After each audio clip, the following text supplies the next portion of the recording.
আমি স্কুলে বই আনতে যাচ্ছি। প্রাইমারি স্কুলে আজকে আমার বই দেবে। এখন আমি স্কুলে যাচ্ছি, স্কুলে গিয়ে তোমাদের সাথে দেখা হবে। এখন আমি স্কুলের দিক যাচ্ছি। আমাদের স্কুল যেতে একটু ভালোই টাইম লাগে। রাস্তাটা খুব ভাঙাচোরা। দেখো রাস্তার পাশে গাছপালা, কত সুন্দর পরিবেশটা। এখন আমি স্কুলে চলে এসেছি। এটা আমাদের স্কুল, দেখো কত সুন্দর বন্ধুরা। স্কুলটা সাদা রং করেছে, ওই জন্য দেখতে খুব ভালোই লাগছে।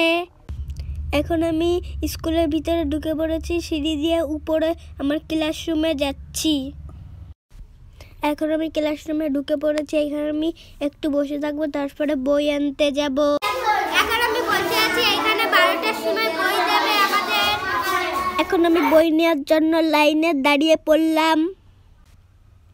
এখন আমাকে লাইন থেকে টানছিল আর সামনে ঠেলাঠেলি করছিল।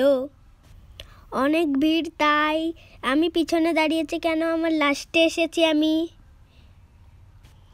আমার পাশে যারা যারা আছে সবাই আমার বন্ধু। এই স্যারটা আমাদের বই দিচ্ছে। আমার সামনে আর 5-6 জন আছে। এখন আমার বই নেওয়া হয়ে গেছে। এখন আমি ক্লাসরুমে এসে একটু বসলাম আর বইগুলো খুলে ফার্স্ট বেঞ্চের জায়গা ছিল, তাই ফার্স্ট বেঞ্চে এসে বসলাম। আমার পাশে যারা যারা আছে সবাই আমার বন্ধু, ওরাও বই পেয়েছে। ওরাও বই দেখা শেষ করে আমি একটু দোকানে খাবার খেতে আসলাম।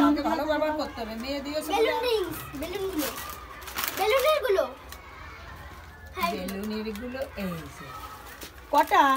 একটা আর 5টা চাটনি দাও। মাথা গরম করলে হবে না, মেয়ে দিতে দিয়ে অনেক কিছু সহ্য করতে হয়, কিন্তু তাই বলে মাথা বিক্রি তো করা হয় না।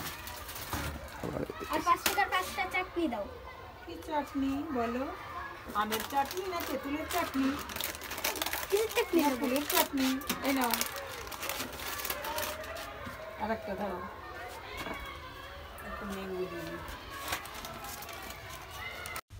তারপরে আমি 10 টাকার খাবার কিনে নিলাম। বন্ধুরা তোমরা তো দেখলে কি কি কিনলাম। ভিডিওটা তোমাদের কেমন লেগেছে? ভালো লাগলে লাইক, শেয়ার, কমেন্ট করে দিও।